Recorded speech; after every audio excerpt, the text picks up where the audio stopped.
Well, staying in Syria, where the regime has taken full control of Aleppo for the first time in more than 4 years.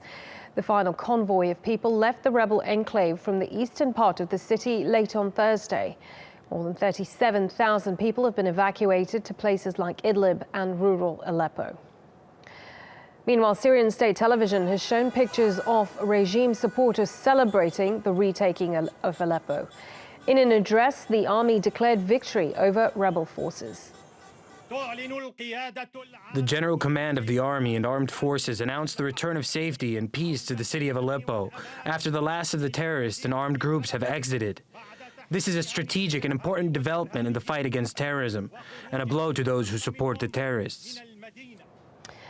Let's hear from Syrian activist Monther Etaky, who told us what it was like to live outside eastern Aleppo. We left our city, Aleppo, the western countryside. Here in the western countryside, it will be better than East Aleppo, sure. I'm now in one of my friends' villa, living there, trying to find another house to live in, because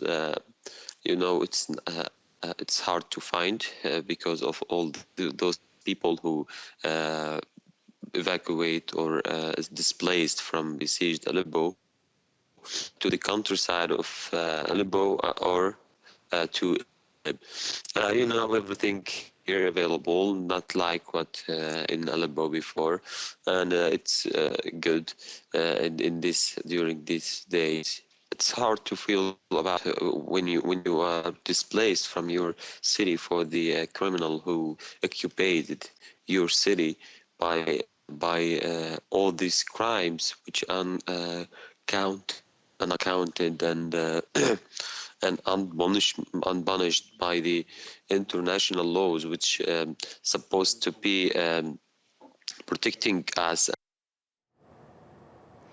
So what next for the war in Syria now that the recapture has taken place of Aleppo by the regime? Ayanlar reports from Rehanli near the Syria-Turkey border. A major turning point in the Syrian conflict, with the evacuation of eastern Aleppo now complete, according to the Assad regime.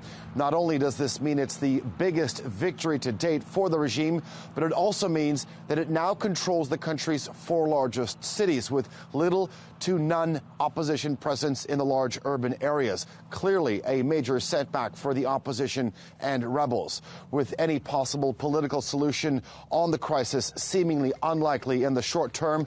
The dire humanitarian situation is likely to continue, with the regime taking full control of Aleppo. Well, this is going to be a new chapter in the civil conflict, a conflict that has already killed hundreds of thousands of people and seen more than half of the country's pre-conflict population either internally displaced or having fled to other countries like Turkey.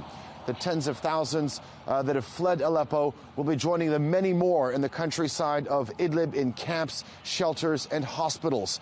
And as the United Nations Special Advisor on Syria, Jan Egeland, has said, this is a race against the clock. With winter setting in and the harshest days to come, the question is, how are these people going to get shelter and protection from the cold? And keep in mind that most of these people who have fled eastern Aleppo are exhausted from the more than 5.5-year war.